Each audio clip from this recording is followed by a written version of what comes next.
Hindi na ito pwedeng itago, inay. Kailangan na nating magdesisyon. Ang batang iyan, ang anak ng pinagbabawalang pag-ibig, ay isang kabiguan. Pwede mo siyang ipadala sa probinsya. Sabihin nating may karamdaman. Huwag na natin siyang ipagpilitang manatili sa tabi ng tunay na alkantara. Ang mga salitang iyon, matalim at walang bahid ng awa, ay tumagos sa pinakaloob ng aking pagkatao. Hindi ako naghahanap ng hangin. Tila ang buong sansinukob ay biglang huminto sa paghinga para sa akin. Ako, si Lyra, ay nakatitig sa isang larawan na dapat sana'y maging paalala ng aking pinakamalaking tagumpay. Gamit ang perang pinag-ipunan ko sa paglalaba at paglilinis ng maruruming sulok ng mundo, nabili ko ang isang simpleng Marco de Plata, pilak, para sa litratong yon. Sa loob, naroon ang isang maputlang na ngiti ko at sa tabi ko, ang anino lamang ng isang lalaki na minsan ay pinaniwala ang pag-aari ko. Ito ang aking pangarap na sinubukan kong gawing katotohanan. Ang aking mga daliri na sanay sa pagpisil sa mga tela na puno ng dumi at langis ay humigpit sa pilak. Ang lamig ng metal ay hindi nakabawas sa init na dumadaloy sa aking mga ugat. Isang init na hindi kailanman naramdaman sa pagod sa maghapon. Ang kamay na humahawak sa larawan ay punong-puno ng kalat, mga pilat, mula sa mga matutulis na gilid ng mga basurang aking pinagsisikapang ibalik sa sirkulasyon. Iyon ang mga medalya ko, ang mga ebidensya ng aking sakripisyo para sa bata, sa aking piling, si Pag-asa. Ngunit sa pandinig ko, ang mga bakas ng aking paghihirap ay hindi ginto. Ito ay kadiliman na kailangang itago. Ang salamin sa larawan ay tila nagyelo at sa malabong refleksyon ay nakita ko ang aking sarili. Hindi ang tagumpay na inaasahan ko, kundi ang isang babaeng nagiging dayuhan sa sarili niyang tahanan. Ang aking lalamunan ay tila nilulunod ng isang malaking bato. Naramdaman kong nanigas ang aking mga kalamnan. Ang kapangyarihan ko na huminga ay tila ibinigay sa kanila. Ang kaisa-isang bagay na hindi ko maibigay ay ang pagpapahalaga sa aking sarili. Nabalik lamang ang aking diwa nang maramdaman ko ang bahagyang pagdulas ng aking hawak. Ang Marco de Plata ay hindi bumagsak sa sahig. Sa isang iglap, ang lahat ng aking lakas ay nagtipon sa aking mga kamay. Hinawakan ang bagay na yon na parang ito na lang ang tanging koneksyon ko sa matinong buhay. Naramdaman ko ang matinding sakit ng pagpigil, isang sakit na mas matindi pa kaysa sa pagkalagas ng aking mga kuko sa pag-aalisan ng mga basura. Tumingin ako sa aking mga kamay. Ang mga ito ba talaga ang kamay na nag-aalaga, naglalaba, at nagtatanggol sa isang buhay na walang karapatan? Sino ako sa buhay nila? Isang anino lang ba ang pagmamahal na inialay ko? Isang munting abo na madaling ipagpag. Bakit kailangan kong isakripisyo ang bawat hibla ng aking pagkatao para sa isang batang hindi man lang kinikilala ng sarili niyang dugo? Mabilis akong humakbang palayo sa pinto. Ang aking mga paa ay naghahanap ng daanan palabas ng madilim na pasilyo ng pinakamalaking bahay na minsan kong nakita. Sa aking pagmamadali, halos mabangga ko si Mang Jose na kasalukuyang nakayuko sa ilalim ng isang lumang van na matagal nang hindi pinaaandar. Tila inaayos ang isang sirang bahagi. Inangat niya ang kanyang ulo, ang kanyang muka ay nababalutan ng grasa, at ang kanyang mga mata ay mas matanda pa sa kanyang buhok. Sa halip na magsalita, inabot niya sa akin, hindi nakatingin sa akin, ang isang maliit na bagay na parang laruan. Ito, Lyra, ang sabi niya sa isang boses na mas mababa pa sa ang bulong. May nahulog malapit sa opisina ni Madam Lourdes kanina. Huwag kang magtiwala sa kahit kanino. May mga matang nakikita. Pinanood ko ang kanyang pagbabalik sa kanyang ginagawa. Ang kanyang mga kamay ay nagtatrabaho sa isang mekanismo na hindi ko maintindihan. Tanging ang kanyang mga salita ang sumasalamin sa aking isipan. Huwag kang magtiwala. sa kahit kanino. Ngunit paano ako mabubuhay kung wala akong pinagtitiwalaan?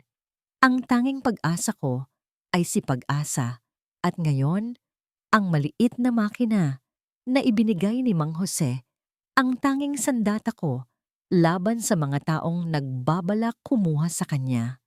Dahan-dahan kong sinuri ang bagay na ito. Ang makina ay malamig at makinis sa aking palad. Walang simbolo, walang marka, tanging isang maliit na pulang ilaw sa gilid na tila natutulog. Napagdesisyunan ko, hindi ito magiging kasangkapan para sa aking paghihiganti. Hindi pa ngayon. Ito ay magiging tanikala na magtatali sa katotohanan. Magiging proteksyon ko sa hinaharap. Ang aking unang misyon ay hindi ang magsalita, kundi ang magtala. Lumabas ako sa madilim na eskinita ng serbisyo. Ang init ng tanghali ay halos hindi na naramdaman. Ang kailangan ko ngayon ay ang katahimikan upang makinig, upang muling bumuo ng isang lakas na hindi kayang sirain ng salapi o dugo ng alkantara. Ang aking pagbabalik sa dingding na ito ay hindi para maging alipin, kundi para maging anino na naghihintay sa tamang sandali. Kailangan kong ipaliwanag kay Pag-asa kung bakit kailangan niyang manatili sa bahay ampunan na sinasabi nila. Kahit alam kong ito, ang pinakamalaking kasinungalingan na sasabihin ko sa kanya. Kailangan kong gawing totoo ang kanilang kasinungalingan para mailigtas ko ang aming kinabukasan.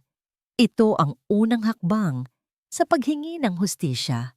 Isang hakbang na hindi ko inakala na kailangan kong gawin sa loob ng isang tahanan na puno ng kasinungalingan. Ipinasok ko ang maliit na makina sa pinakalikod na bulsa ng aking lumang maleta na naglalaman lamang ng ilang damit at ang mga gamit ni Pag-asa. Huminga ako ng malalim. Ang hangin ay nagdala ng bahagyang amoy ng matamis na rosas. Amoy ng karangyaan na hindi ko kailanman matatatamasa. Tumingin ako pabalik sa malaking tarangkahan. Ang puso ko ay isang bato na pinipilit pa ring sumunod sa isang tibok. Ano ang unang sikreto na itatala ko sa makinang ito? Lira? Ang isip ko ay nag-uumpisa nang maghanap ng mga salita, hindi para sumigaw, kundi para maging isang munting tinig na magpapabagsak sa kanilang mga trono. Ang lumbay at ang pait na nadama ko sa pintuan ng serbisyo ay parang isang anino na humahabol sa akin kahit pa naglalakad ako sa sikat ng araw. Ang bawat hakbang patungo sa mas maaliwalas na parte ng Maynila ay isang hakbang na kinakalkula, isang paglalakad sa manipis na yelo. Ang tanging pag-asa ko ngayon ay ang aking negosyo, ang munting pag-asa, na hindi lamang pangalan ng aking anak, kundi ang aking baluti laban sa kawalan. Nang marating ko ang barangay kung saan pansamantalang naitago si Pag-asa, ang amoy ng sabon at malinis na damit ang bumati sa akin, amoy ng aking pinaghirapan. Pagpasok ko sa maliit na silid, nakita ko siyang natutulog. Ang kanyang mga labi ay bahagyang nakanganga. Ang mukha ay payapa. Napakalayo ng pagkakahawig niya sa mga alkantara na hindi ko pa nakikita ng personal. Ngunit ang puso ko ay alam na alam ang tunay na dugo na dumadaloy sa kanya. Lumuhod ako sa tabi ng kanyang higaan. Ang aking kamay ay dahan-dahang umabot at hinaplos ang manipis na kumot. Ang pagmamahal na ito na ipinagkait sa kanya ng sarili niyang pamilya ay ang lakas ko. Patawarin mo ako, anak ko. Bulong ko, ang aking boses ay halos hindi marinig. Kinailangan kong itago ka para sa sarili mo. Ngunit pangako, babalik tayo ng may karangalan. Ang tanging sagot ay ang isang mahinang paghinga niya. Isang tunog na mas mahalaga sa akin kaysa sa lahat ng yaman ng mga mayayaman. Ito ang tanikala ng tungkulin na kusang loob kong isinuot. Makalipas ang ilang araw, bilang kinatawan ng munting Pag-asa, pumasok ako sa masukal at malawak na bakuran ng Alcantara Estate. Ang mga halaman ay tila mas maayos kaysa sa mga gusali at ang hangin ay may dalang halimuyak ng mamahaling essential oil na halos hindi ko makayanan dahil sa pagkasanay sa amoy ng amag at katal. Bawat hakbang ko ay sinubukan kong gawing walang ingay, parang isang anino na nagdadala ng panlinis, hindi ng pagtatanong. Ang aking mga mata ay hindi tumitingin sa mga tao, kundi sa mga sulok, sa mga filing cabinet na nakabukas ng bahagya, sa mga basurahan na tila masyadong mabilis na isinara. Si Lourdes ay hindi nagpakita kaagad. Sa halip, isang babaeng mas bata, si Aling Celia, ang sumalubong sa akin. Siya ang tagapamahala ng mga kasambahay at sa kanyang mga mata ay may bahid ng pagod at pag-iingat. Ikaw ba ang tagalaba? Siguraduhin mong walang anumang mawawala dito. Ang mga alkantara ay sensitibo sa kanilang mga gamit. Ang sabi niya, ang tono ay hindi masama, ngunit puno ng pagbabanta. Opo, Aling Celia. Ang damit niyo po ang ipinapangalaga ko, hindi ang mga gamit ninyo. Tugon ko, pinipilit na panatilihin ang aking boses na kalmado. Ginawa ko ang aking trabaho ng mabilis, ngunit ang aking isip ay nagtatrabaho ng mas mabilis. Sa aking pag-aayos ng mga tuwalya sa laundry room, ang isang hindi inaasahang tanawin ay nagpabilis sa tibok ng aking puso. Nakita ko ang lalaking nagtatrabaho sa garahe, si Mang Jose. Hindi siya nagpakita ng anumang pagkilala. Siya ay nagkukunwaring nag-aayos ng gulong ng isang sasakyan na ginto ang kulay. Ngunit nang matapos niyang isara ang lalagyan ng gamit, itinuro niya ang kanyang daliri patungo sa isang silid sa itaas bago bumalik sa pagiging abala. Ang silid na iyon ang master bedroom ng mag-asawang Don Severino at Doña Esmeralda. Pagkatapos ng aking trabaho, habang naghihintay ako ng bayad sa silid ng mga tauhan, si Lourdes ay sa wakas nagpakita. Siya ay may tindig na tila gawa sa porselana at bakal. Ang kanyang damit ay walang bahid ng dumi, at ang kanyang pabango ay halos nakakabulag. Kaya pala ang galing mong maglaba? Ikaw pala ang naghahanap buhay sa mga tambakan. Sabi niya, ang kanyang ngiti ay parang isang talim na nakatago sa sutla. Hindi ito sigaw, kundi isang mahinang pagpapahayag ng kanyang pag-aalinlangan. Magaling ka, pero ang mga taong galing sa wala ay laging may itinatago. Huwag kang magkakamali na isipin na hindi ko alam ang bawat galaw mo. Ang aking sariling nakaraan ay biglang umalingaw-ngaw sa akin. Ang bawat sandali ng paghihirap ay nagbalik. Ang kanin at asin na ipinagpalit ko para sa isang marco de plata ay biglang naging mas mabigat sa dibdib ko kaysa sa mga damit na hawak ko. Naiintindihan ko, Ma'am Lourdes, ang sagot ko, gamit ang Tagalog na may kaunting paggalang. Gaya ng sinabi ni Mang Jose, ang mga taong galing sa hirap ay alam kung paano pahalagahan ang bawat oportunidad na ibinigay sa kanila. Hindi ako magiging sanhi ng anumang problema, ngunit nang ibigay niya ang bayad, ang halaga ay mas mababa sa napagkasunduan. Para sa dagdag na trabaho mo sa pag-aayos ng mga kurtina sa sala, huwag kang mag-alala. Kung maging maayos ka, mayroon akong trabaho para sa'yo. Pero tandaan mo, ang mga pusa ay laging nakakakita kung sino ang nag-iingay sa gabi. Naramdaman ko ang pagbaba ng aking sariling halaga sa kanyang paningin. Isang pagbaba na halos kasing sakit ng paghahanap ng isang basag na bote sa gitna ng tambakan. Ang twist na aking natuklasan. Sa aking pag-alis, habang papasok ako sa silid ng mga gamit para kunin ang aking bag, napansin ko ang isang sulat na nakapatong sa isang maliit na mesa. Ito ay hindi nakatago. Ito ay sadyang iniwan doon. Ang sobre ay may pangalan ng doktor na nagpapatakbo ng klinika kung saan sila pumupunta. Ang doktor na nag-asikaso sa panganganak ni Doña Esmeralda. Ang piraso ng papel na lumabas sa sobre ay hindi buong liham, kundi isang maliit na tala na nakasulat sa kamay ng doktor. Ang kondisyon ng pasyente, Rafael, ay lumalala. Kailangan na ang pondo. At kailangan na nating gawin ang salitang paglipat ay nag-ingay sa aking isipan. Ito ba ay tungkol sa pera? O ito ba ang code para sa pagpapatalsik kay Pag-asa? Ang aking pagkaunawa sa sitwasyon ay napakalabo. Ngunit ang connection sa doktor at ang nakaraan ng aking pamilya, iyon ang isang bagay na hindi ko maaaring baliwalain. Ang pangalan ng doktor na kasabwat, isang taong may koneksyon sa nakaraang trahedya ng aking pamilya. Ang koneksyong ito ay hindi isang aksidente. Ito ay isang sinadyang pagturo ng kapalaran. Ang munting Pag-asa ay hindi lamang isang negosyo. Ito ay isang kublian. Sa loob ng ilang linggo, ang aking munting laundromat sa isang kanto ng Tondo ay nagsimulang umusbong. Ang aking reputasyon ay mabilis na kumalat, hindi dahil sa mababang presyo, kundi dahil sa kalidad ng paglalaba, ang kakaibang paraan ng pag-aalis ng mga mantsa na tila hindi nakakayanin ng iba. Ang lihim ko ay hindi sa chemical, kundi sa aking pag-iisip.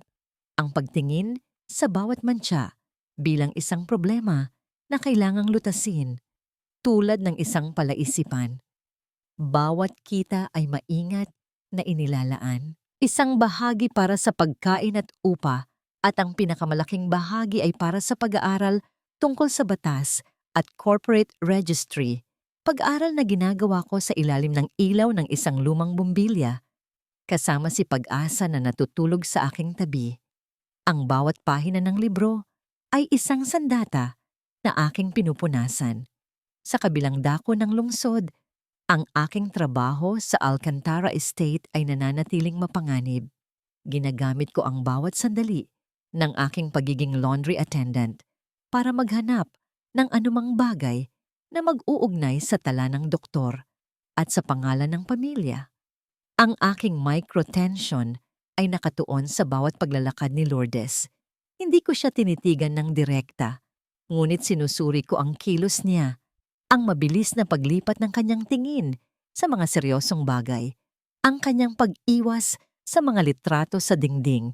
Isang hapon, habang inaayos ko ang mga kurtina sa silid-aklatan, isang silid na tila mas malamig kaysa sa iba, nakita ko ang isang luma at pinatuyong bulaklak na nakasiksik sa pagitan ng mga pahina ng isang aklat tungkol sa heirloom jewelry ng Maynila.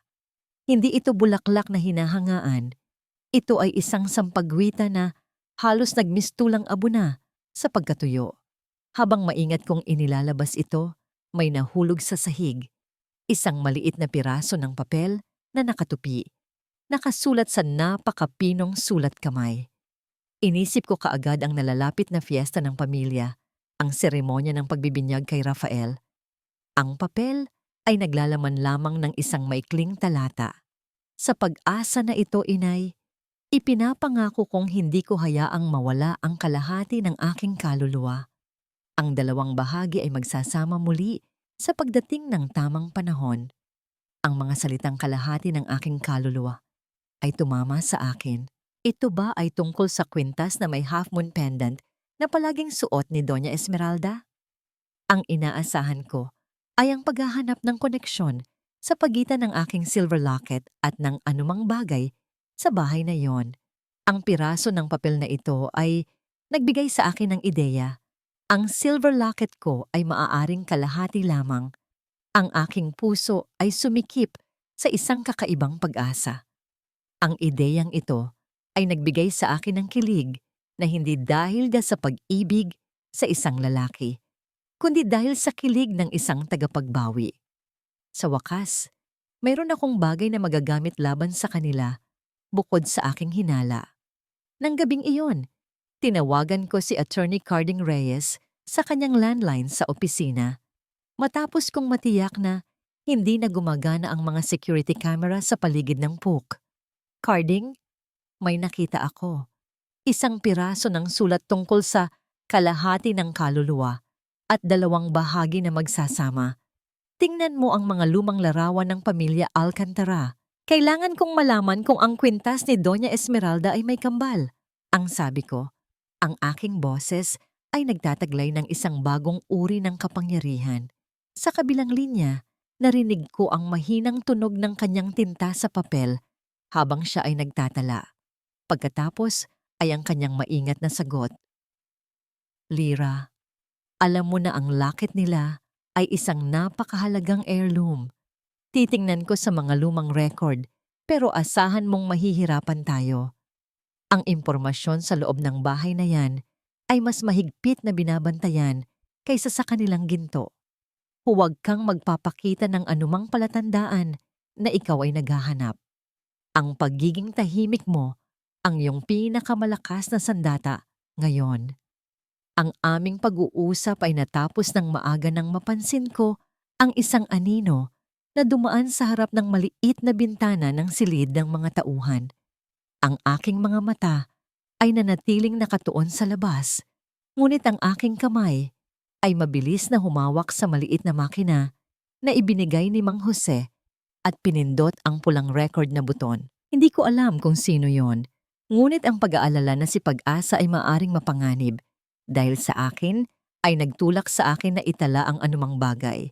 Nang matapos ang anino, pinindot ko ang stop button.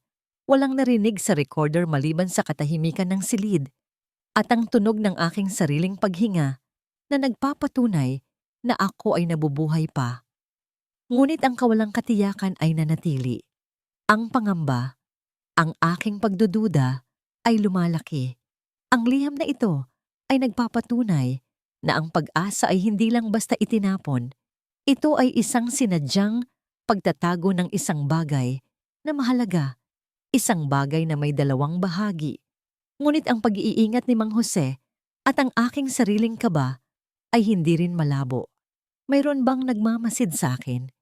Sino ang nag-iwan ng sulat na yon at bakit ngayon lang ito lumabas? Ang kaalamang ito ay nagbigay sa akin ng pag-asa. Ngunit ito rin ay naglagay sa akin sa mas mataas na panganib. Ang pagsisikap ko ay hindi nagbunga ng ginhawa, kundi ng mas matinding pagsubok. Ang aking pagiging washerwoman sa Alcantara Estate ay nagbigay sa akin ng isang titulong gusto ni Lourdes na gamitin upang durugin ako. Ang aking pinanggalingan.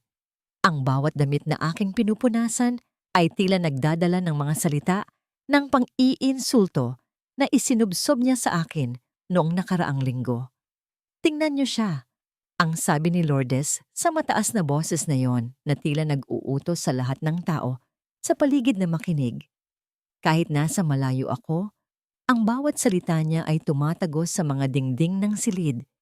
Tila may invisible amplifier na nakakabit sa kanyang bibig. Nandito ako sa kusina, naghihintay ng aking susunod na utos habang si Doña Esmeralda at ang kanyang anak na si Rafael ay abala sa paghahanda ng salo-salo. Akala mo ba, Lyra, na dahil lang sa meron kang bagong sabon ay magbabago na ang iyong kapalaran? Nagtatrabaho ka dito para mabuhay, hindi para magpanggap na kabilang ka. Ang microtension ay hindi nagmumula sa banta ng karahasan, kundi sa unti-unting pagpatay sa dignidad. Nararamdaman ko ang mga mata ng mga kasambahay sa likod ko. Merong tila awa, merong pagkaawa, ngunit marami ang may paghuhusga. Ang pinakamasakit ay ang paghahambing. Ang mga salita ni Lourdes ay parang mga bato na hinulog sa isang basong lalagyan.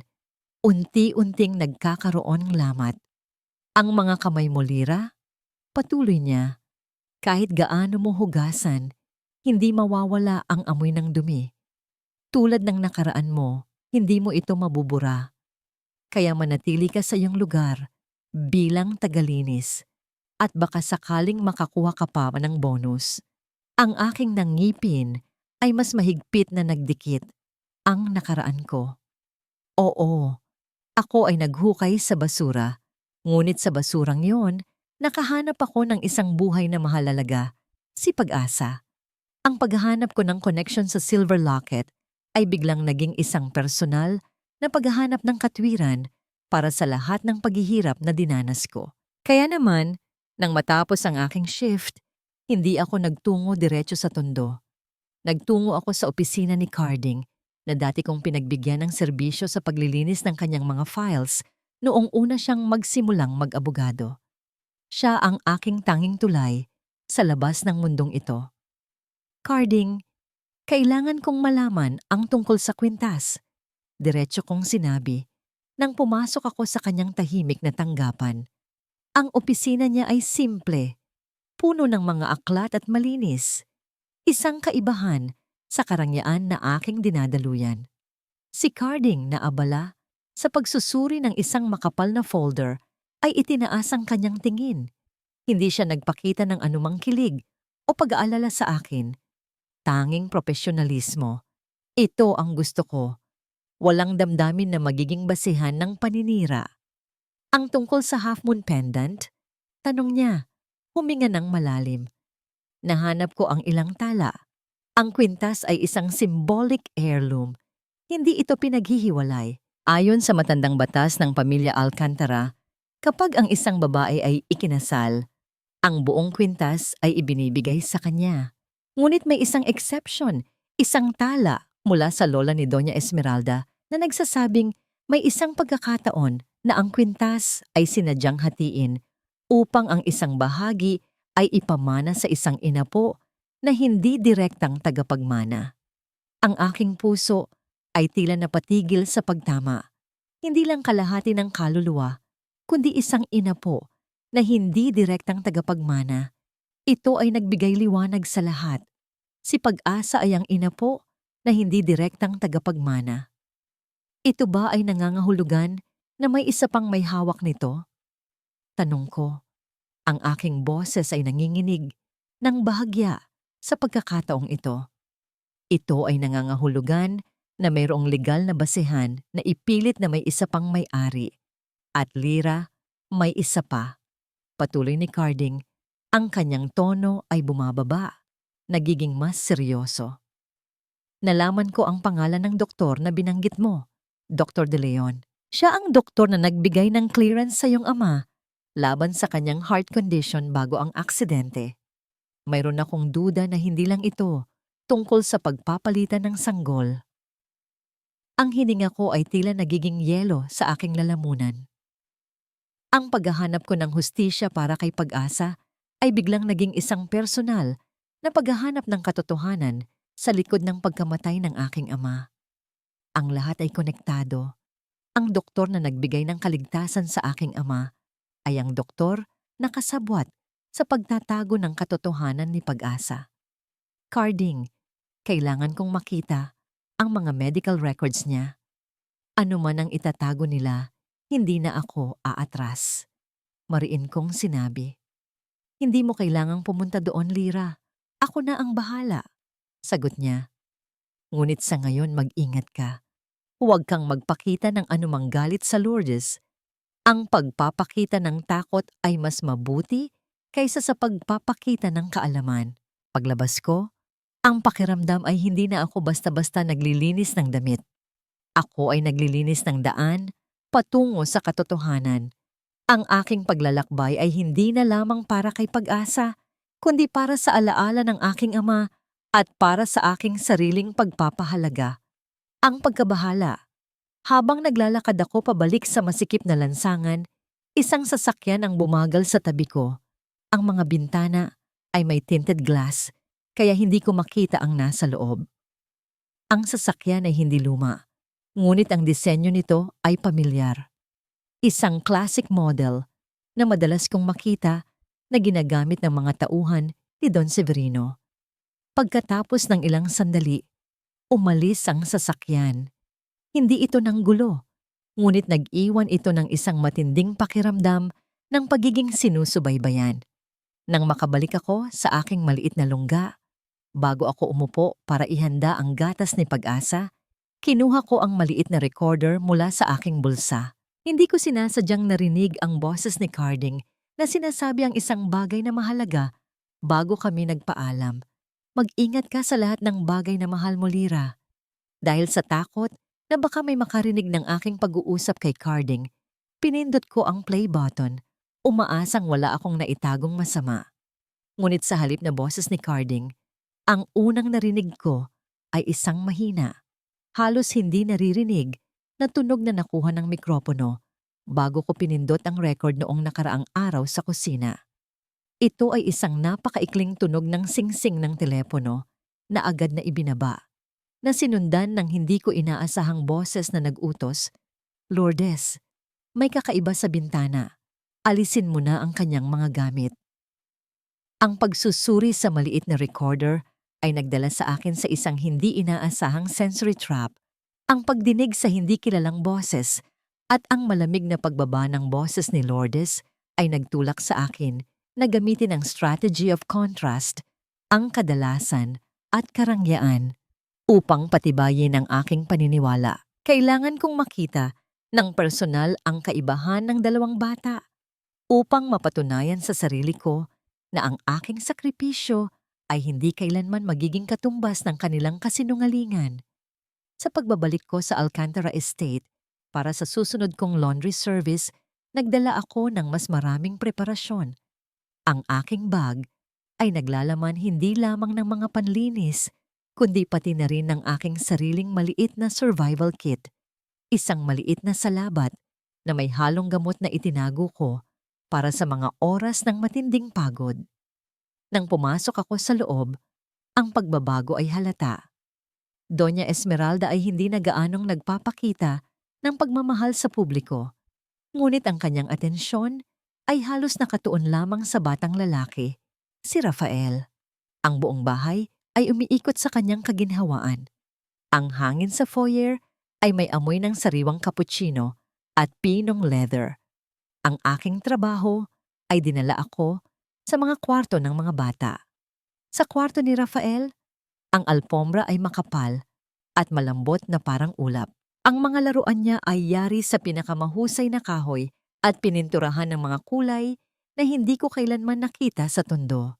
Nang ako ay nag-aayos ng kanyang mga damit, nakita ko ang isang pares ng baby shoes na yari sa malambot na swede na may maliit na gold buckle. Ang mga ito ay halos hindi pa nagagamit. Pagkatapos kong tapusin doon, lumipat ako sa silid na pinaglagyan ni Pag-asa. Ito ay isang lumang guest room na nakasara sa loob ng maraming taon na binuksan lamang para sa kanya. Ang silid ay malamig, hindi dahil sa aircon, kundi dahil sa kawalan ng init ng tao. Ang amoy dito ay hindi rosas o leather. Ito ay amoy ng alikabok na matagal nang naipon at ng bahagyang amoy ng disinfectant na ginagamit ko para mawala ang mga amoy ng matandang kahoy.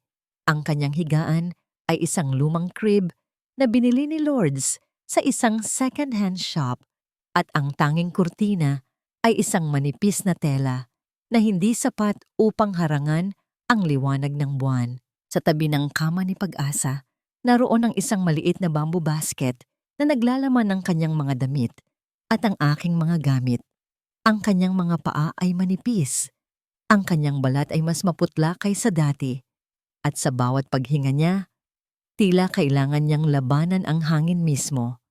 Ang golden moment nang inilapag ko ang isang bagong damit na ipinapagawa ko sa isang kaibigan sa tondo. Isang simpleng damit na may burdang bulaklak na ginawa ko upang magbigay ng kahit bahagyang karangalan sa bata. Napansin ko ang isang bagay. Doña Esmeralda ay pumasok upang tingnan si Rafael. Nang makita niya ang mga bagong suede shoes na inilabas ko mula sa bag ni Rafael, ngumiti siya at nagbigay ng isang pabulong na utos sa isang kasambahay. Ibigay niyo iyan sa bata na nasa silangan. Ngunit nang ipinakita ko ang damit na gawa ko, ang ngiti sa labi ni Doña Esmeralda ay agad na naglaho.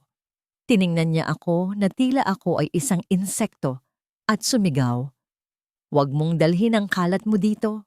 Linisin mo lang ang mga damit na meron ng pangalan." Walang kilig na pag-asa, tanging matinding paghamak. Ang pagpapahalaga sa isang bagay na gawa sa pag-ibig ay ibinigay sa kanyang anak na hindi niya kilala, habang ang pagmamahal na inialay ko ay tinawag na kalat. Nabalik ako sa aking silid. Ang puso ko ay puno ng awa para kay Pag-asa. Ngunit ang galit ay nagiging isang malamig na bakal sa aking kalooban. Hindi na ito tungkol sa pag-iwas sa pagkita.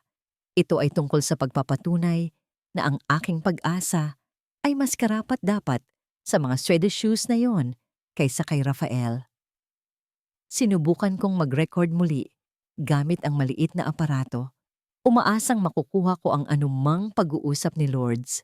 Ngunit sa pagkakataong ito, sa sobrang pag-iingat ko, ang aking kamay ay hindi sinasadyang tumama sa isang basin na naglalaman ng tubig para sa paglalaba. Hindi malakas ang tunog, ngunit sa katahimikan ng gabi, tila ito ay isang malaking ingay sa akin. Agad kong pinindot ang stop sa recorder at pinunasan ang mga patak ng tubig sa aking mga kamay. Pagkatapos ng sandaling iyon ng takot, pinindot ko ang play muli. Nakuha ko ang boses ni Lourdes na parang nagmamadali. Sige na, itapon mo na sa lupa ang mga lumang damit na yan. Hindi na ito kailangan. Maghanap na tayo ng bagong set para kay Rafael dahil ang mga ito ay too familiar. Ang salitang too familiar ay nagpataas ng aking balahibo. Ang mga damit na tinutukoy niya, iyong mga damit na may burda ng ina ni Rafael, ang tunay na kapatid ni Pag-asa, o ang mga damit na hindi sinasadyang naiwan ni Lourdes na taglay ang katibayan ng pagpapalit. Ang pagkabahala, ang pag-uusap na ito ay nagpapakita na may mga bagay na sadyang tinatanggal at ang mga bagay na yon ay maaaring maging susi sa aking pagtuklas. Ngunit ang pagtitiwala ko kay Mang Jose ay umuuga. Bakit siya nag-iingat na hindi ako makita? Samantalang siya mismo ay nagtatrabaho doon? Ang mga salitang too familiar ni Lourdes ay tumunog sa aking isipan tulad ng isang paulit-ulit na chant ng sumpa. Nagpasiya akong hindi na ako magiging isang anino lamang. Kung mayroon silang itinatago na puno ng koneksyon, kailangan kong maging mas matapang na manghukay kaysa sa aking pagiging mangangalakal ng basura. Kinabukasan, sa halip na mag-focus sa mga damit na nakasalansan, naghahanap ako ng mga bagay na tila hindi nagagalaw, mga lumang kahon sa bodega ng laundry service area. Alam kong ang mga kasambahay ay hindi kailanman nag-aabala sa mga lumang gamit, lalo na sa mga bagay na hindi kasing kinang ng ginto. Sa isang sulok, sa ilalim ng isang tumpok ng mga lumang tablado na tinatakpan ng isang mabigat na tela na may amoy ng amag na halos hindi ko na kinaya, natagpuan ko ang isang kahon na gawa sa kahoy, selyado ng isang lumang kandado. Sa ibabaw, nakaukit ang inisyal na LV, Lourdes Valenzuela. Ang aking puso ay pumintig ng malakas, ngunit pinilit kong panatilihing mahinahon ang aking paghinga. Hindi ko ito maaaring pilitin. Ang pagiging masyadong halata ay magtatapos sa aking misyon. Ginamit ko ang isa sa aking mga kasanayan mula sa tondo, ang pagiging pamilyar sa mga lumang mekanismo.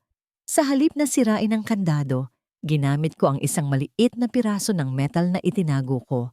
Isang kasanayan na natutunan ko sa pagbubukas ng mga padlock ng mga sirang aparador. Ang proseso ay matagal.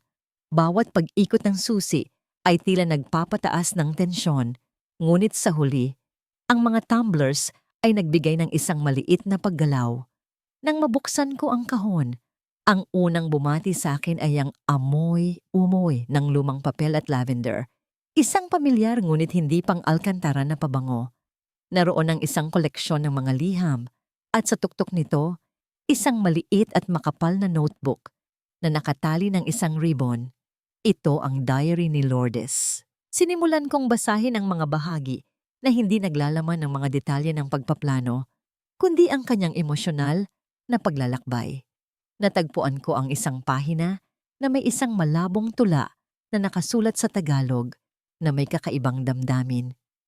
Sa bawat pag-asa ng umaga, dinadala ko ang bigat ng hindi nararapat. Ang utos ng dugo ay bakal, ngunit ang tibok ng puso ay ginto. Ang aking paglilingkod ay walang hanggan, ngunit ang pag-ibig na ipinagkait sa akin ng mundo, saan ko ito ibabalik, kundi sa isang buhay na hindi ko tunay na pag-aari. Ang aking Rafael, ang aking hiyas, ngunit ang kanyang kapalaran ay nakasalalay sa isang kasinungalingan na nagiging kadena ko. Ang tula ay naglalarawan ng matinding pighati, hindi ang kasakiman ng isang kontrabida, kundi ang kalungkutan ng isang taong napilitang pumili sa pagitan ng utang na loob sa pamilya at ng kanyang personal na pagmamahal. Hindi ito nagbibigay katwiran sa kanyang ginawa, ngunit nagpapakita ito ng isang komplikadong tao na napunta sa pagkakamali. Habang binabalik ko ang mga pahina, isang bagay ang nahulog, isang lumang litrato. Ito ay isang litrato ng isang batang babae na may parehong silver locket na suot ko at sa tabi niya ay nakatayo si Doña Esmeralda na may mas batang mukha at tunay na ngiti. Ngunit ang mas nakakagulat, ang batang babae sa litrato ay may halos kaparehong mukha ni Pag-asa maliban sa isang mole sa kaliwang pisngi. Sa likod ng litrato, nakasulat ang pangalang Maria Clara at ang petsa bago pa man ipanganak si Rafael. Ito ang matibay na ebidensya na alam ni Lourdes ang katotohanan matagal na bago pa man ang pagpapalit. Ang kanyang pagsisisi ay nabuhay dahil sa kanyang pagmamahal sa kanyang apo na si Rafael, na ngayon ay nagdudulot ng panganib sa kanya. Dahil sa bigat ng impormasyong ito, kailangan kong humingi ng tulong kay Carding. Nakita ko siyang naghihintay sa isang cafe na malayo sa distrito ng mga Alcantara, isang lugar na neutral. Carding, may nakita akong diary at isang lumang litrato. Ito ay nagpapatunay na alam ni Lourdes ang lahat bago pa man siya nagpalit ng bata. Ang litrato ay ng tunay na apo. Ang sabi ko, inilapag ang mga ebidensya sa lamesa. Pinag-aralan ni Carding ang lahat ng tahimik. Ang kanyang mga mata ay gumagalaw ng mabilis sa pagitan ng mga dokumento. Sa wakas, tumingin siya sa akin. Ang kanyang ekspresyon ay seryoso. Lira, ito ay malaking tulong. Ito ay nagpapakita ng motive at prior knowledge ibang po. Ngunit meron pa tayong kulang. Ang pangalan ng doktor, si Dr. De Leon. Ang medical records na hinahanap ko ay konektado sa kanya. At ang koneksyon niya sa ama mo ay hindi aksidente. Ito ay bahagi ng isang mas malaking sistema ng panloloko. Ang tanging paraan upang makakuha ng tiwala ni Doña Esmeralda ay hindi sa pamamagitan ng pilit na paglalantad, kundi sa pamamagitan ng pagpapakita na alam mo ang lahat ng kanilang lihim. Ang pagkabahala. Sa aming pag-uusap, nang sinubukan kong magbayad sa kanya ng maliit na halaga na aking kinita mula sa munting Pag-asa bilang tanda ng aking pagpapasalamat, isang tradisyonal na kilos ng utang na loob, tinanggihan niya ito ng mahinahon. Ngunit habang inilalabas ko ang aking kamay, napansin niya ang aking silver locket. Ang kanyang mata ay lumaki ng bahagya, isang pagbabago na agad niyang tinakpan, ngunit hindi ko pinalampas. Saan mo nakuha yan, Lira? Ang tanong niya. Ang kanyang tinig ay hindi na profesional, kundi may halong personal na kuryosidad. Isang bagay na natagpuan ko noong gabi ng Bagyo. Ang sagot ko, ang aking puso ay biglang bumigat. Maaring ito na ang ikalawang kalahati, Lira. At kung totoo yan, sabi ni Carding, ang kanyang boses ay halos hindi na marinig. Ito ang magiging dahilan kung bakit hindi ka lang nila itatapon sa kalye. Ito ang magiging dahilan kung bakit gusto ka nilang mawala ng tuluyan. Ang bawat segundo na ginugugol ko sa loob ng bahay ng Alcantara ay isang lason na unti-unting kumakalat sa aking sistema. Ngunit ang pagdududa ni Carding tungkol sa aking locket ay nagbigay sa akin ng isang bagong uri ng adrenaline. Ang kaba na hatid ng pagiging malapit sa katotohanan. Kailangan kong maging mas tapat sa aking pagsasagawa ng trabaho upang maging mas hindi kapansin-pansin habang mas nagmamasid ako. Nagsimula akong magtrabaho sa mas malawak na saklaw. Ang aking serbisyo ay hindi na lamang sa paglalaba. Nag-aalok ako ng masusing paglilinis ng mga kasangkapan at pag-aayos ng mga silid na bihira lamang gamitin. Ito ang aking paraan upang makuha ang permiso na makalapit sa mga lugar na pinagdududahan ko. Isang araw, habang ako ay nagpapalit ng mga sapin sa isang guest room na matagal nang hindi ginagamit, ang kwarto ni Pag-asa Dinala ko si Pag-asa sa aking tabi. Pinag-aralan kong mabuti ang kanyang reaksyon sa bawat bagay. Kahit na nakasanayan na niya ang pagkakaroon ng isang silid, ang kanyang kilos ay nanatiling maingat, tila laging handang umalis. "O Lira, narito ka pa pala," ang bati ni Doña Esmeralda, na bigla na lamang lumitaw sa pasukan ng silid. Ang kanyang tinig ay formal, matamis na parang pulot na may halong lason. "Maaari mo bang kunin ang mga damit ni Rafael sa kanyang kwarto? Kailangan ko itong ibigay kay Lourdes para labhan niya mamaya." Ang utos na yon ay isang direktang pagpapakita ng agwat ng mundo.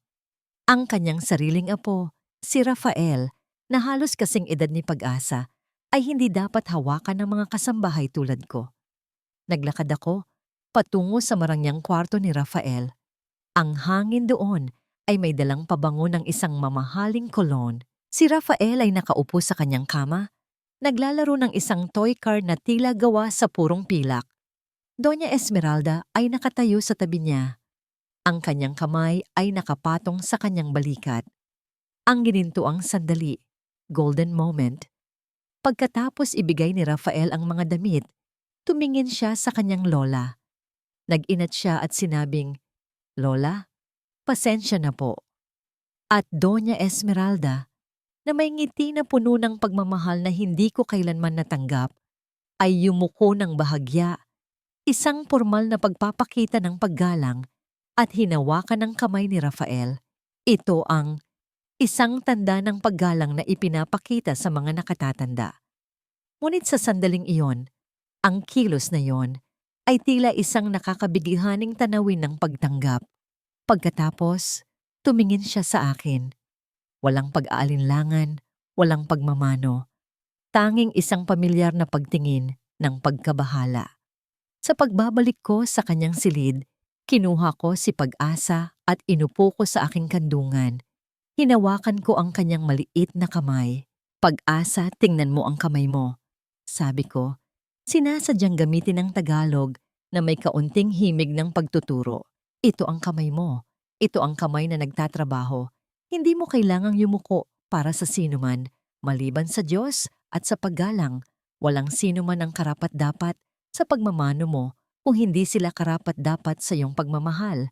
Pinilit kong ituro sa kanya ang halaga ng sarili. Ngunit ang aking tinig ay nanginginig. Nakita ko ang sarili ko sa kanya.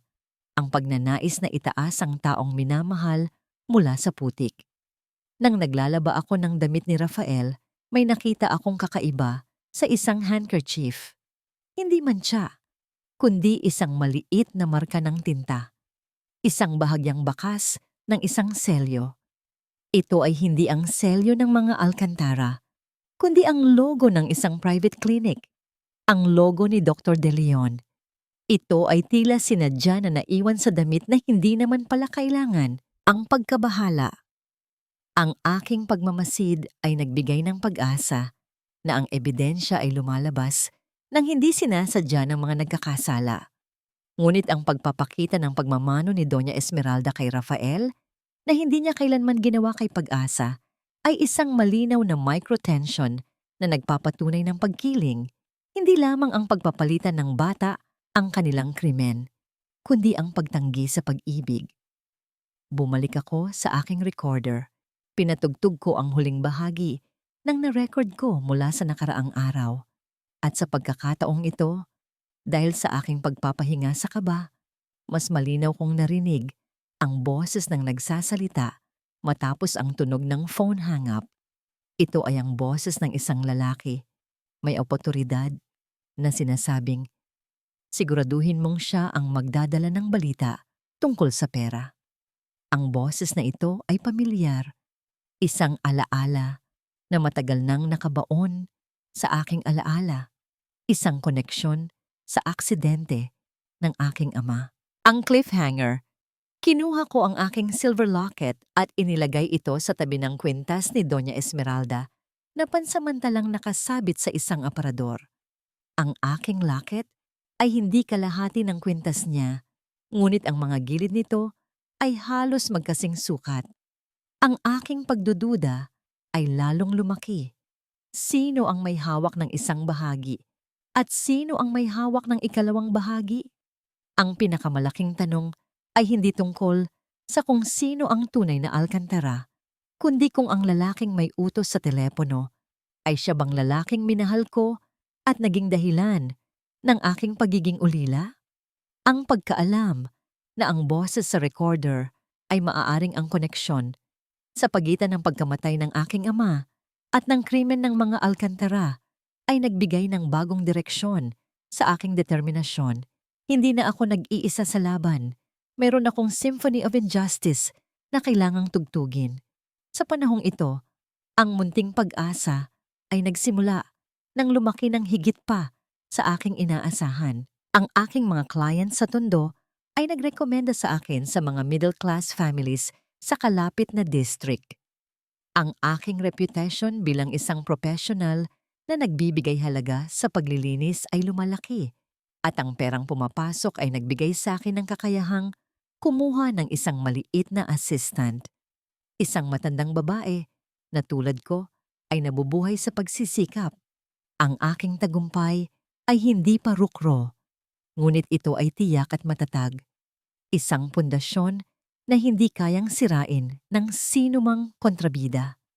Ang aking maliit na tagumpay ay tila napansin ng mga nasa itaas ng pader ng Alcantara.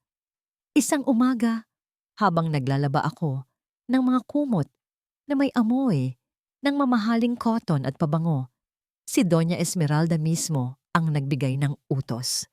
Lira, may gusto akong kausapin ka sa aking tanggapan.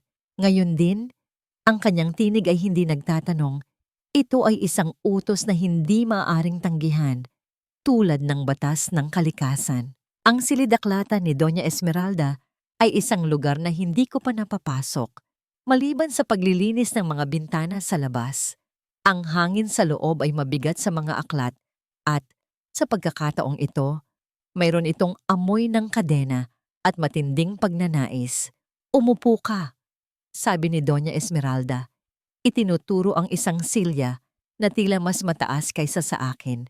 Naramdaman ko ang aking likod na automatikong tumuwid kahit na ang aking loob ay nanginginig. Nakasaksi ako sa iyong pagtatrabaho, Lira. Hindi lang sa paglalaba. Nakikita ko ang iyong dedikasyon sa isang bagay na maliit at hinahangaan ko ang iyong... Sabi niya, pinipilit ang salita na parang may lasa itong hindi niya gusto. Salamat po, Ma'am Esmeralda. Sagot ko, ang aking tinig ay mas mababa kaysa sa karaniwan. Gusto ko sa iyo ang iyong intensity at dahil dyan, may inaalok ako sa iyo. Patuloy niya, inilabas ang isang document na may selyo ng Alcantara. Gusto kitang maging personal assistant ko. Direkta kang mag-uulat sa akin. Magkakaroon ka ng disenteng sweldo, sapat para magtayo ka ng sarili mong maliit na negosyo nang hindi na kailangang maghukay sa mga tambakan. Ang alok ay isang matamis na lason.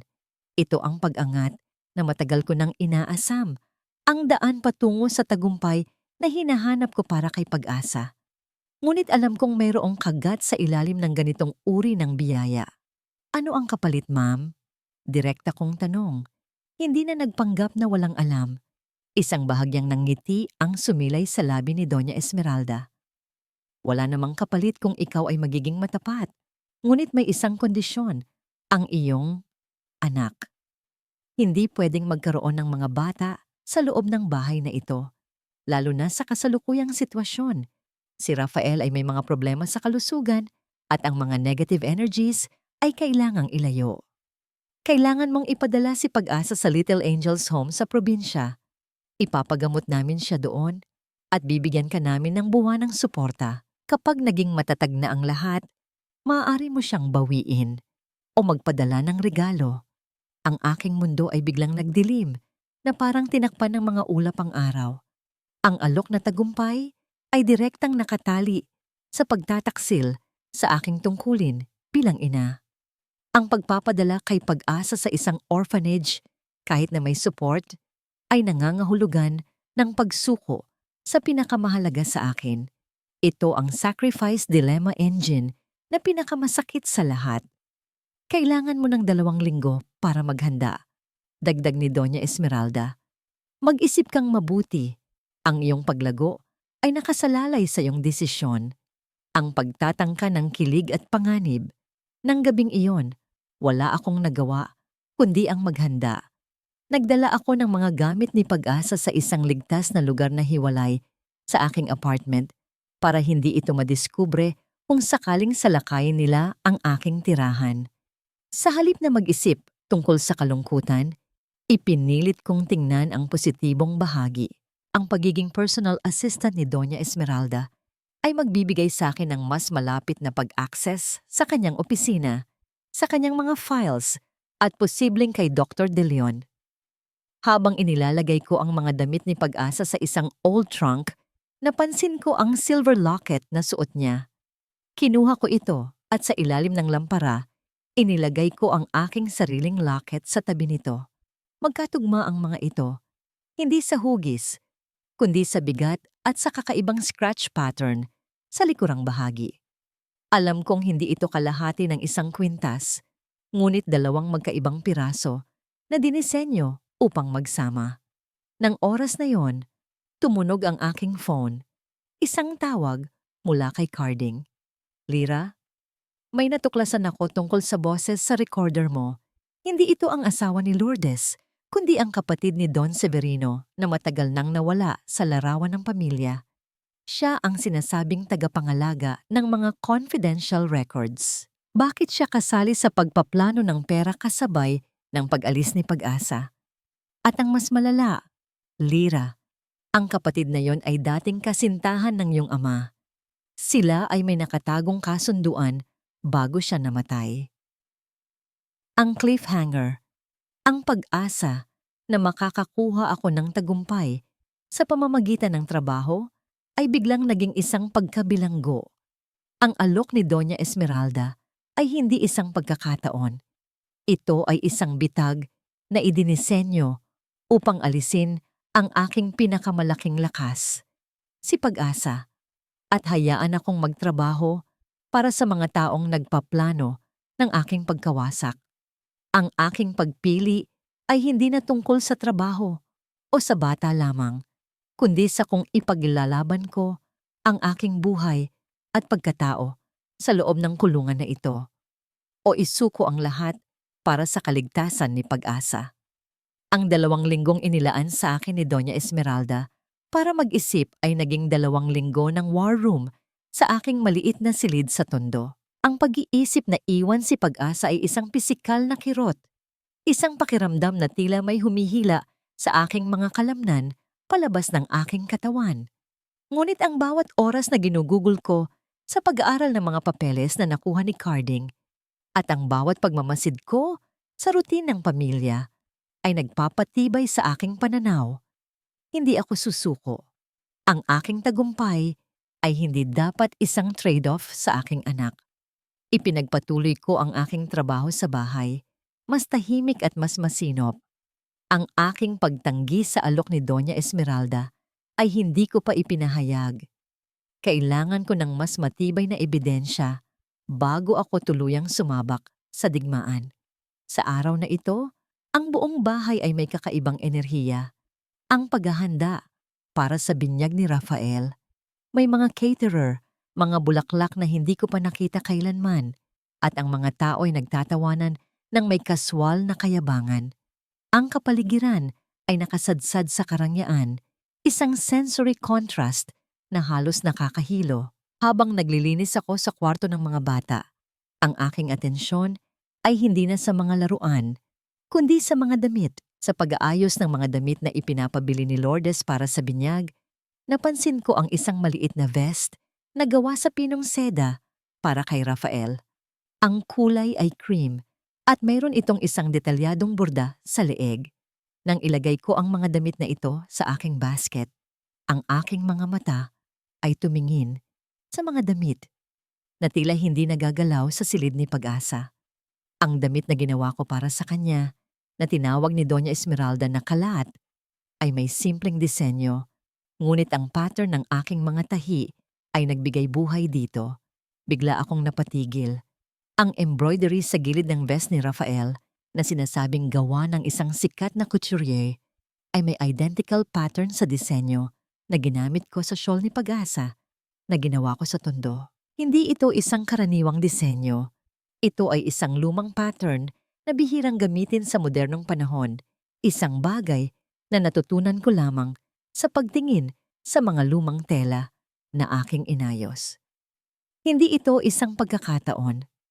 Ang master tailor na nagtatrabaho para sa mga Alcantara ay nakakita ng aking trabaho o mas masahol pa, ang isang tao ay sadyang gumamit ng parehong disenyo sa damit ng dalawang bata.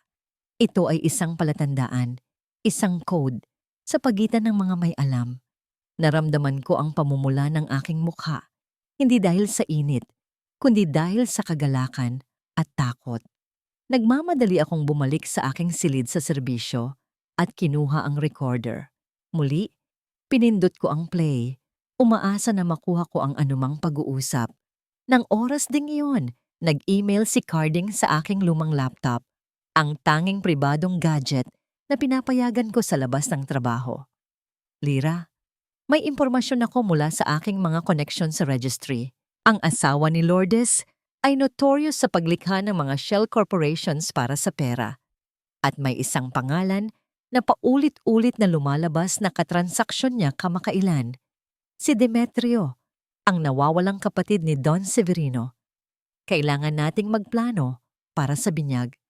Ito ang tanging pagkakataon na lahat ay magtitipon at lahat ng lihim ay malapit nang lumabas sa liwanag. Ang pagbanggit kay Demetrio, ang lalaking pinaghihinalaan kong may kinalaman sa kamatayan ng aking ama, ay nagpatibay sa aking desisyon. Ang binyag ay hindi magiging pagdiriwang ng isang buhay, kundi magiging hukuman ng mga kasinungalingan. Ang panganib na lumalaki habang tinitingnan ko ang mga damit na dapat kong ayusin para kay Rafael, napansin ko na ang vest na may kaparehong disenyo ay mayroon ding napakaliit na butas sa gilid, tila sinadyang ginawa. Ang cliffhanger. Sa pagitan ng pagkakatulad ng disenyo at ng pag-uugnay kay Demetrio, nakita ko ang isang maliit na envelope na nakasiksik sa loob ng vest na yon. Hindi ito ordinaryong sobre. Ito ay may tatak ng isang bank na kinikilala kong gamit ng mga Alcantara. Nang mahawakan ko ito, ang isang matinding takot ay tumagos sa akin. Ang takot na ang vest ay sadyang ginawa para sa akin, na parang isang issue na inihanda ni Lourdes para ako ay mahuli sa aking paghahanap ng ebidensya. Ang aking kamay ay nanginginig ng husto. Kinuha ko ang sulat, ngunit hindi ko ito binuksan. Alam kong ang pagbubukas nito dito ay nangangahulugan ng agarang pagkakalantad. Kung bubuksan ko ito ngayon, malalaman ko ang katotohanan tungkol sa pera at posibleng kay Demetrio. Ngunit kung iiwan ko ito, hindi ko na makokontrol ang sitwasyon. Ano ang mas matimbang, ang aking pag-asa na ligtas sa labas o ang katotohanan na maaaring magbigay sa kanya ng lahat, ngunit maaaring pumatay sa akin bago ko pa ito maibigay sa kanya? Ang binyag ni Rafael ay isang kaganapan ng labis na katingkaran, isang pagpapakita ng kapangyarihan at kayamanan ng mga Alcantara sa harap ng buong mataas na lipunan ng Maynila. Ako, si Lira, ay naroroon bilang isang tagapamahala ng mga serbisyo, suot ang isang simpleng itim na damit na hindi umaagaw ng pansin, ngunit sa loob, ang aking puso ay isang tambol ng digmaan. Hawak ko sa aking bulsa ang silver locket ni Pag-asa at ang maliit na recorder na naglalaman ng mga lihim na hindi kayang tapatan ng lahat ng salapi sa mundo.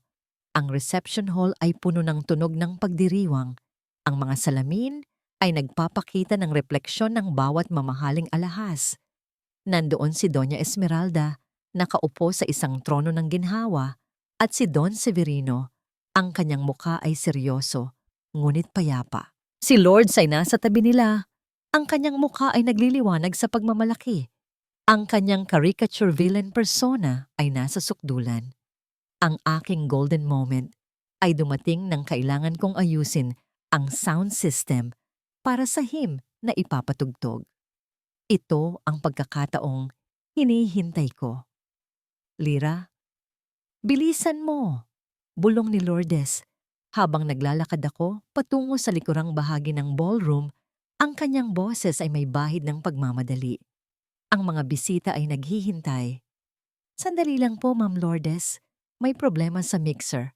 Sagot ko, ang aking kamay ay mabilis na naglalagay ng audio jack na alam kong makakaapekto sa buong sistema. Nang bumalik ako sa aking pwesto, si Carding ay nasa isang sulok. Nag-aayos ng kanyang cufflinks, ang kanyang presensya doon ay tila hindi mahalaga sa karamihan. Ngunit alam kong siya ang aking escape plan at legal shield. Nagsimula ang seremonya. Ang koro ay naghanda. Ito na ang oras. Kinuha ko ang recorder. Ang aking mga kamay ay hindi nanginginig. Ito ay isang matinding kalmado na tanging ang taong walang anumang mawawala ang kayang magtaglay. Pinindot ko ang play. Sa halip na ang mga himig ng kaluwalhatian, ang narinig ng lahat ay ang tinig ni Lourdes. Malinaw na lumalabas sa mga mamahaling speakers. Ito ang pag-amin na narinig ko sa kusina. Ngunit ngayon ay mas malinaw, mas detalyado. Hindi na ito pwedeng itago, inay. Ang boses ni Lourdes ay nagdulot ng katahimikan sa buong silid. Ang batang iyan, ang anak ng pinagbabawalang pag-ibig, ay isang kabiguan. Kailangan na natin siyang ipadala sa probinsya. Si Doña Esmeralda ay parang bato, hindi makagalaw. Si Don Severino ay nakasimangot, ang kanyang mukha ay nagbago, mula sa kasiyahan patungo sa matinding pagkalito. Nang matapos ang pag-amin ni Lourdes, nagkaroon ng isang sandali ng shock.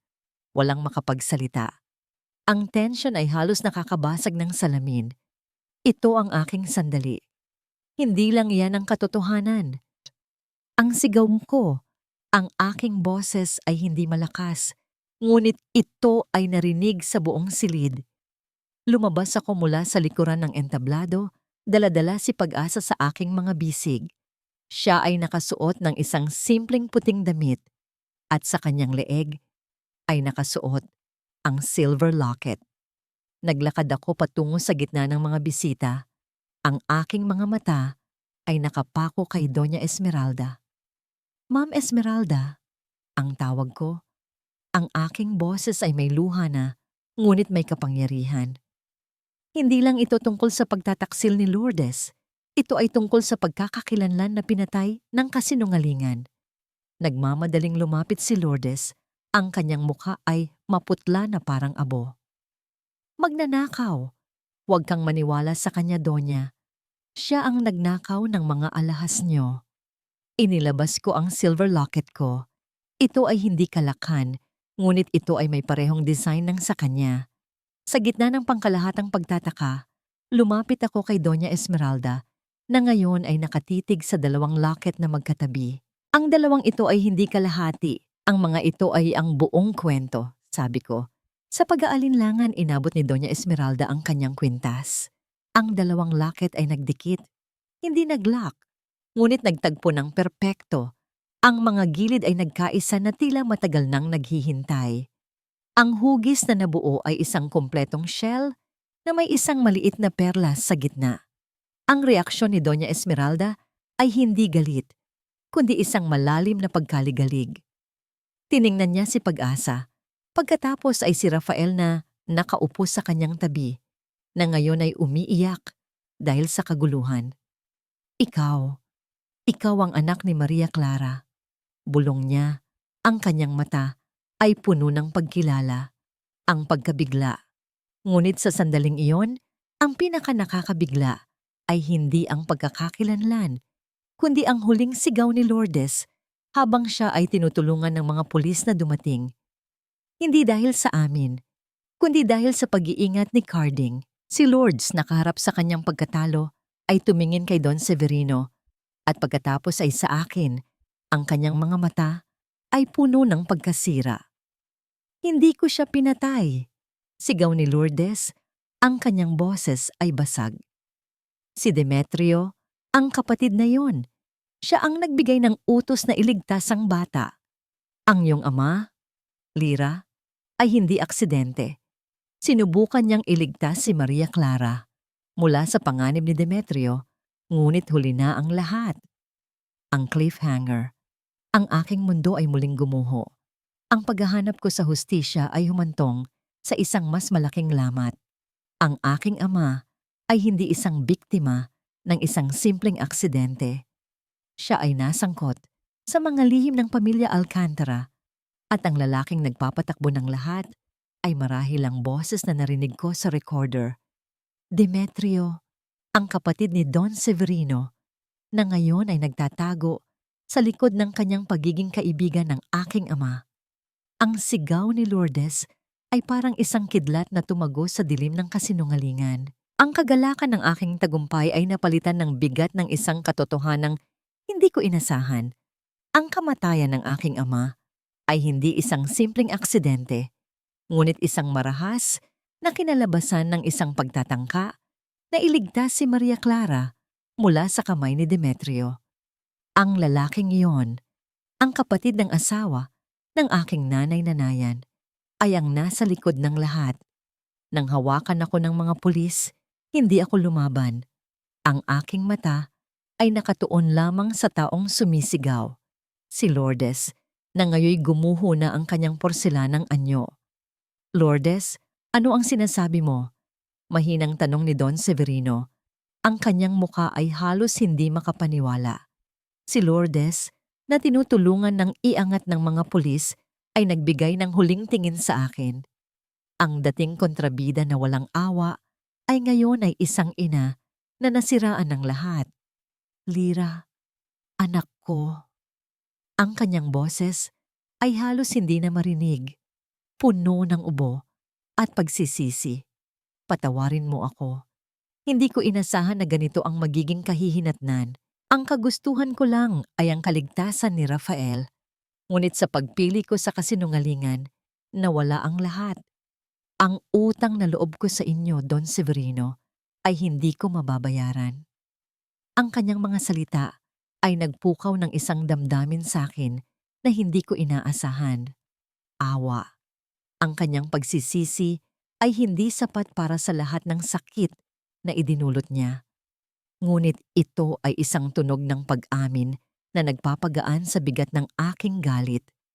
Sa sandaling iyon, hindi ko na nakita ang matandang may sala, kundi ang isang babaeng nagmamahal sa kanyang apo, isang katulad ko. Ngunit pinili ang masamang landas. Hindi ko kailangan ng iyong paumanhin, Lourdes. Ang sabi ko, ang aking tinig ay matatag. Ang kailangan ko lang ay ang katotohanan. At ang katotohanan ay lumabas na. Ang hustisya ay hindi ko gagawin sa sarili ko, kundi sa batas na sinasalamin mo. Sa kabilang banda, si Doña Esmeralda ay tila nabuhayan ng bagong diwa. Isang diwa na puno ng pagkabigla at pagkalito. Hindi siya lumapit kay Lourdes, ngunit ang kanyang tingin ay dahan-dahang lumipat kay Pag-asa. Ang bata ay mahigpit na nakahawak sa aking leeg, natatakot sa mga estranghero at kaguluhan. Siya ang tunay kong apo. Sabi ni Doña Esmeralda, ang kanyang mga mata ay puno ng luha. Ang mga luha na yon ay hindi para sa kanya, kundi para sa anak na babae niya na pumanaw at sa apong pinalaki niya sa kasinungalingan. Ma'am Esmeralda, mahinang sabi ko, si Pag-asa ay hindi kailanman naging isang problem o isang burden. Siya ay isang biyaya na aking inalagaan ng may buong puso. Ang kanyang pangalan ay Pag-asa at siya ang pag-asa ko sa buhay. Sa sandaling iyon, tila bumalik ang alaala sa isip ni Doña Esmeralda. Tumingin siya sa aking locket, pagkatapos ay sa shell locket na nasa kanyang kamay. Ang shell na ito ay regalo sa akin ng aking asawa. Bago siya namatay, sinabi niyang ibigay sa magiging anak na babae ng aking anak na babae. Sabi ni Doña Esmeralda, ang kanyang tinig ay nanginginig. Lira, hindi ko alam kung paano ako magpapasalamat. Ang pagpapalit ng bata ay isang krimen, ngunit ang pagpapanatili sa inyo sa dilim ay ang aking sariling kasalanan. Naglakad siya papalapit sa amin. Ang aking katawan ay naghanda para sa isang suntok o isa pang insulto. Ngunit sa halip, yumuko siya na halos bumagsak sa kanyang tuhod na ikinagulat ng lahat. "Anak," sabi niya, gamit ang salitang anak na tumagos sa aking puso. "Sa lahat ng aking kamalian, sa lahat ng aking kapalaluan, patawarin mo ako. Hindi ako karapat-dapat sa iyong pagmamahal, ngunit mangyaring tanggapin mo ang aming taos-pusong patawad para sa iyong pag-asa." Ang sandaling iyon ay ang emotional escalator na nagpabago sa lahat. Ang galit ay natunaw. Hindi naging paghihiganti, kundi isang malalim na pag-unawa. Ang pagkabahala. Habang yumuyuko siya, hindi ko napigilan ang aking sarili. Lumapit ako at hinawakan ang kanyang kamay. Hindi ko pa siya kayang yakapin, ngunit ang paghawak sa kamay niya ay sapat na. Ito ay isang maliit na intimacy, isang pagpapakita ng pagkilala na ang sakit ay hindi pa tuluyang nawawala, ngunit meron ng pag-asa para sa paghilom. "Ma'am Esmeralda," ang sagot ko, ang aking mga mata ay puno ng luha. Hindi na luha ng sakit, kundi ng pagod na pagkatapos ng isang mahabang digmaan. Hindi ko kailangan ng inyong pagpapatawad para sa aking sarili. Ngunit para kay Pag-asa, kailangan ko ang inyong pagtanggap na siya ay hindi kailanman dapat na nawala. At para sa aking ama, kailangan ko ng katotohanan tungkol kay Demetrio. Ang cliffhanger. Sa sandaling iyon, biglang may nag-ulat na may isang lalaking nagmamadaling umalis sa likod ng bakuran. Isang lalaki na may matangkad na tindig at tila may kakayahan na dala ang isang briefcase. Si Don Severino ay agad na nagtanong kung sino iyon. Ang kasambahay na nag-ulat ay hindi sigurado, ngunit nagbigay ng isang detalye na nagpalamig sa dugo ko. Ang lalaki ay may suot na singsing na may crest na tila pamilyar. Isang kakaibang disenyo ng shell na hindi ko nakita kanina. Ang shell na yon, ang parehong crest sa aming mga locket. Ang boses sa recorder, si Demetrio, ay narito. At alam niyang nagtag. Ang boses sa recorder, si Demetrio, ay narito. At alam niyang nagtagumpay ako na ilantad ang kasinungalingan. Ang pag-alis niya ay hindi isang pagtakas, kundi isang pahinga bago ang mas malaking paghaharap. "Demetrio!" Sigaw ni Don Severino. Ang kanyang mukha ay nagbago sa isang matinding galit na hindi ko pa nasaksihan. "Huwag mo akong takasan. Hindi mo maaalis ang katotohanan." Tiningnan ako ni Doña Esmeralda at sa kanyang mga mata ay may isang uri ng pag-asa na bago. Hindi na pag-asa para sa kanyang yaman, kundi pag-asa para sa kanyang pamilya. Ang aming intimate moment ay naputol. Ngunit ang damdamin ng pagkakaugnay ay nanatili sa pagitan namin. Isang tahimik na pangako na aayusin namin ang lahat. "Lyra," mahinang sabi ni Carding, lumalapit sa akin ng may pag-iingat. "Nakita mo ba ang direksyon niya? Ang singsing na yon. Ito ang selyo ng kumpanya ng iyong ama bago siya namatay. Ito ay hindi lang tungkol sa pagpapalit ng bata. Ito ay tungkol sa pag-angkin sa negosyo ng iyong pamilya. Si Demetrio ang nasa likod ng lahat. Ang pagkaligalig ay hindi na nagdulot ng takot, kundi isang matinding pag-init sa aking kalooban. Ang aking ama ay hindi nagdusa at namatay dahil lamang sa isang pagkakamali. Siya ay pinatay para sa isang bagay na maaari kong makuha ngayon. Hindi ang yaman, kundi ang pagpapanumbalik ng kanyang karangalan." "Carding," ang sabi ko. Ang aking tinig ay halos wala ng emosyon. Isang boses ng isang taong dumaan sa lahat ng apoy at lumabas na tila bakal. "Kailangan nating ituloy ito.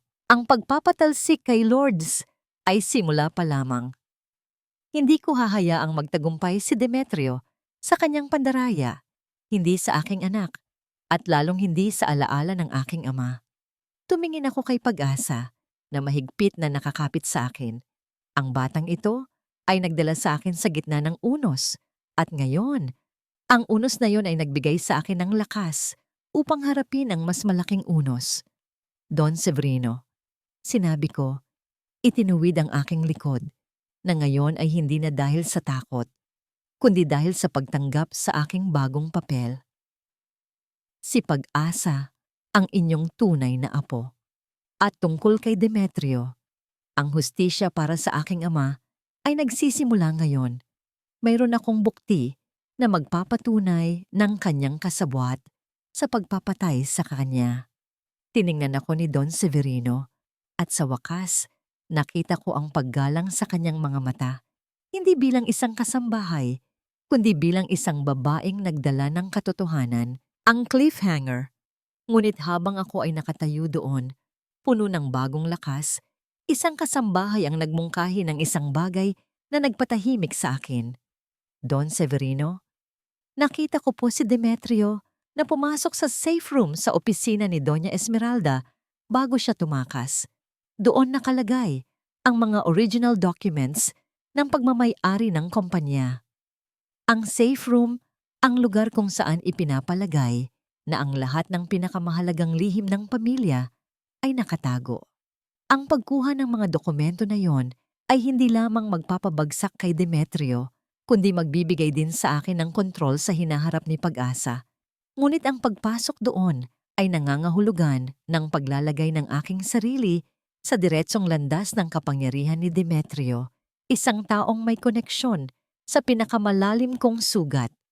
Ang pagtitiwala ni Doña Esmeralda ay akin, ngunit ang pag-access ay nasa kamay ng mga tauhan ni Demetrio. Kailangan kong pumasok sa anghangin sa loob ng bahay ng Alcantara ay hindi na ginto at rosas. Ito ay amoy ng usok at ng isang labanan na hindi pa tapos. Ang aking laket ay tila umiinit sa aking dibdib. Ang safe room ay hindi lamang isang lugar ng pera. Ito ay ang kabanata ng kamatayan ng aking ama. Kailangan kong kumilos, hindi para sa yaman, kundi para sa hustisya at ang kinabukasan na ipinangako ko kay Pag-asa. Carding, kailangan mo akong tulungan. Ang safe room. Ang aking tinig ay tila nag-uutos, walang pag-aatubili. Huwag, Lira. Masyadong delikado. Alam kong may koneksyon si Demetrio sa ama mo, ngunit hindi pa natin alam ang buong larawan. Hayaan mong ako na ang mag-ayos ng papeles. Sagot ni Carding, ang kanyang pag-aalala ay halata sa kanyang boses. Hindi na ako maghihintay, Carding. Ang bawat sandali na wala ako roon ay sandali na naitatago niya ang mga ebidensya laban sa kanya at nagpapalakas sa kanya para kunin si Pag-asa. Ang munting pag-asa ay may bukas na ngayon, ngunit hindi ito magiging tunay na pag-asa kung may anino ng kasinungalingan ang kumokontrol dito. Gamit ang aking kaalaman sa mga tagong daanan ng mga serbidor at ang pamilyaridad sa mga sirang mekanismo mula sa aking nakaraan, nagtungo ako sa opisina ni Doña Esmeralda. Tanging ang mahihinang light fixtures na hindi naayos ang nagbibigay ng soft lighting sa pasilyo na sapat lamang para makita ko ang aking dinadaanan. Ang safe room ay nakatago sa likod ng isang bookshelf na puno ng mga lumang aklat tungkol sa kasaysayan ng Maynila. Sa pagkakataong ito, hindi ako nag-aksaya ng oras sa kandado. Ang security system ay tila may glitch mula sa kaguluhan ng binyag. Gamit ang isang maliit na wire na inihanda ko, nagawa kong i-bypass ang mekanismo. Isang kasanayan na hindi ko kailanman inasahang magagamit sa isang lugar na ganito. Sa loob, hindi ako sinalubong ng ginto, kundi ng mga file folders at mga deed of sale. At sa gitna ng mesa, naroon ang mga medical records ng aking ama na napakahalaga. Habang inilalabas ko ang mga dokumento, natagpuan ko ang isang liham na isinulat mismo ng aking ama na nakatago sa isang envelope na may tatak ng kumpanya ni Demetrio. Para sa aking Lira, kung sakaling mabasa mo ito, ang simula ng liham. Hindi ako namatay sa aksidente. Nagawa ko ang lahat para protektahan ka at ang iyong ina. Ngunit si Demetrio, siya ang tunay na magnanakaw. Inutusan niya ang doktor na palsuhin ang aking resulta. Ngunit alam ko ang kanyang laro. Ang mga original shares ng kumpanya ay nakatago sa isang lugar na hindi niya malalaman. Humihingi ako ng tawad. Ngunit Lira, huwag kang titigil sa paglaban. Ang iyong tiyaga ang iyong tunay na kapangyarihan. Ang luhang dumaloy sa aking pisngi ay hindi na luha ng kalungkutan, kundi luha ng pagkumpirma at hustisya. Ang aking ama ay hindi mahina. Siya ay biktima ng isang napakalaking kasinungalingan. Sa sandaling iyon, naramdaman ko ang pagbabago sa hangin. May pumasok. Si Demetrio. Ang kanyang tindig ay may awtoridad at ang kanyang ekspresyon ay isang halo ng pagtataka at matinding puot. Ang singsing na may crest ay nagniningning sa ilaw. Tinalo mo ako, Lira. Hindi ko inasahan na ang isang mangangalakal ng basura ay magiging mas matalino kaysa sa akin. Ang sabi niya, ang kanyang tinig ay kalmado, ngunit ang banta ay naroon sa bawat salita. Ang basurang inalagaan ko ay nagbigay sa akin ng mas maraming halaga kaysa sa lahat ng kasinungalingan na iyong itinago, Demetrio. Sagot ko, hawak ang mga papeles ng aking ama sa isang kamay at ang recorder sa isa pa. Ang ama ko ay hindi nagkamali sa iyo. Siya ay nagtiwala sa isang halimaw. Walang sumigaw, walang pisikal na labanan. Ito ay isang labanan ng mga salita at ebidensya. Inilagay ko ang recorder sa mesa. Narito ang lahat. Ang iyong utos kay Lourdes, ang medical records na falsified. At ngayon, ang original deed ng kumpanya na nahanap ko sa tabi ng mga dokumento ng aking ama. Wala ka nang matatakasan. Si Demetrio ay hindi nagpakita ng takot. Nagpakita siya ng isang mapait na ngiti. Wala pa ring saysay, Lira. Maaari mong ipasok ako sa kulungan, ngunit hindi mo maibabalik ang shares ng kumpanya. Kailangan mo ng legal na suporta para labanan iyan. Sa sandaling iyon, sa pasukan ng pinto, lumitaw si Carding na sinundan ng ilang opisyales ng batas. Huli ka na, Demetrio, mahinang sabi ni Carding. Ang mga original share certificates ay na-file ko na sa registry office kanina pa.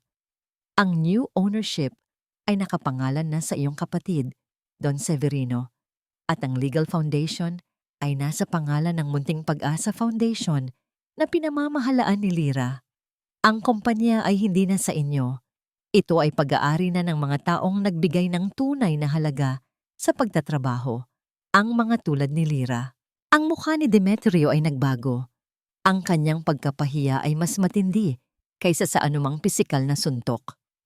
Hindi niya inaasahan na si Carding ay gumalaw ng mas mabilis. Ang pagtatapos ng laban, nang dalhin si Demetrio palayo, hinawakan ko ang mga dokumento ng aking ama. Ang paghihiganti ay natapos hindi sa pagpaparusa sa kanya, kundi sa pagbawi ng kung ano ang nararapat sa aking pamilya. Nang umalis ako sa gusali, dala ang mga papeles at ang recorder, naroon si Pag-asa na sinundo ni Carding. Ang kanyang maliit na mukha ay nagliwanag sa pagdating ng araw. Wala ng anino, wala ng takot. Nakita ko ang isang bagong sunrise na hindi nagmumula sa kislap ng karangyaan, kundi sa liwanag ng aking sariling pagsisikap. Ang cliffhanger. Habang naglalakad kami patungo sa kotse ni Carding, nagtanong si Pag-asa.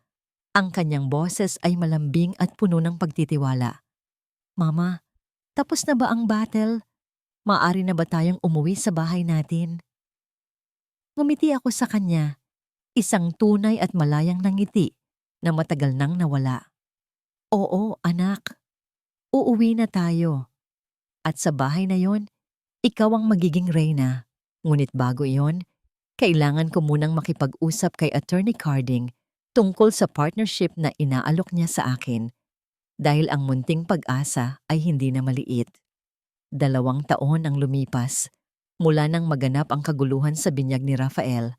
Ang Maynila ay tila mas maliwanag na ngayon at ang liwanag na yon ay sumasalamin sa aking buhay. Ang Munting Pag-asa Foundation ay hindi na lamang isang maliit na laundromat.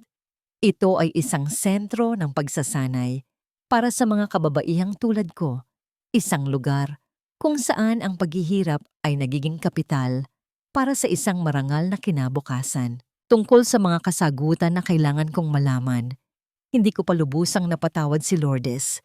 Ang kanyang kasalanan ay napakalalim, ngunit ang kanyang pagsisisi sa kanyang huling mga sandali sa kastilyo ay nagbigay daan sa isang uri ng pagpapalaya. Siya ay nahatulan ng batas, ngunit ang paglaya ng aking kalooban ay nagmula sa aking desisyon na huwag gumawa ng katulad niyang pagkakamali. Ang pagtawag niya sa akin ng anak sa wakas ay nakapagbigay ng kaunting kapayapaan. Ito ay isang pagkilala na ang kanyang pagmamahal kay Rafael ay hindi sapat upang mabura ang kanyang pagtataksil. Para kay Doña Esmeralda, ang patawad ay hindi isang salita, kundi isang patuloy na kilos. Araw-araw, siya ay bumibisita kay Pag-asa. Hindi bilang lola ng isang tagapagmana, kundi bilang isang babaeng naghahanap ng koneksyon na kusa niyang binitiwan. Ang katahimikan ay hindi nagmula sa pagkawala ng mga problema, kundi sa pagtanggap na ang aking buhay ay magiging isang patuloy na pakikibaka para sa katarungan at paglago. Ang kapayapaan ko ay matatagpuan sa bawat ngiti ni Pag-asa at sa bawat uniform na tahi ng mga kababaihan sa aming training center. Ang bahay na binili ko sa Tondo ay hindi kasing laki ng Alcantara Estate, ngunit ito ay puno ng init, ng amoy ng lutong bahay, at ng tunog ng tunay na pag-asa. Ang kapayapaan ay matatagpuan sa pag-alam na ako ay nagtagumpay sa sarili kong paraan, hindi sa dugo ay pamana, kundi sa aking pagtitiyaga. Si Lourdes ay nagdurusa sa kulungan. Ang kanyang kalungkutan ay nagiging kanyang sariling parusa. Si Rafael ay nananatili sa pangangalaga ng kanyang mga magulang na ngayon ay mas maingat sa kanyang kalusugan. Ngunit ang kanyang posisyon bilang tagapagmana ay hindi na kasing protektado. Si Demetrio ay nahaharap sa paglilitis para sa fraud at conspiracy laban sa kanyang sariling kapatid. At ang mga ebidensyang ibinigay ko at ni Carding ay sapat na upang magpataw ng matinding sentensya. Ang kanyang crest ay tuluyan ng nabahiran. Si Attorney Carding Reyes ay naging aking trusted business partner at legal counsel. Ang aming relasyon ay nanatiling profesional, isang malalim na paggalang sa pagitan ng dalawang taong naglaban para sa tama. Wala kaming anumang kilig na romance. Ang aming pagmamahalan ay nakatuon sa pagtataguyod ng hustisya, isang uri ng pag-ibig na mas matatag kaysa sa anumang bulaklak. Si Pag-asa ay lumaki, matalino at masigla. Ang kanyang silver locket ay palaging suot, hindi bilang tanda ng isang nawawalang kayamanan, kundi bilang alaala ng babaeng nagligtas sa kanya. At ako, si Lyra. Nakatayo ako sa harap ng Munting Pag-asa Foundation, nagbabantay sa isang klase ng mga babae. Ang aking career ay nagtagumpay, ang aking anak ay ligtas, at ang mga taong nagpahirap sa akin ay nagdusa sa kanilang sariling kasinungalingan. Ang huling larawan ay hindi isang kasal, kundi ang pagbubukas ng isang bagong silid sa aming foundation, isang silid na pinunduhan ng shares na ibinigay ni Don Severino sa amin bilang parangal sa aking ama.